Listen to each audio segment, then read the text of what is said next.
outside. This is Jamaica. Good life. Yes, yes, yes. Okay, people. Yes. Wow. Is this what it is like living in Jamaica? Every day? How did you do it, Randy? I just walked away. But how do you sustain your lifestyle? How did... Give thanks to my mother. Give thanks to woman. You know, that's how I did it. I just said, you know what?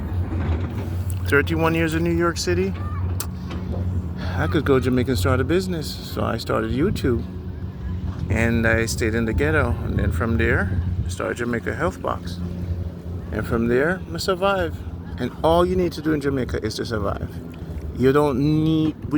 Jamaica is the dream. There's no other dream.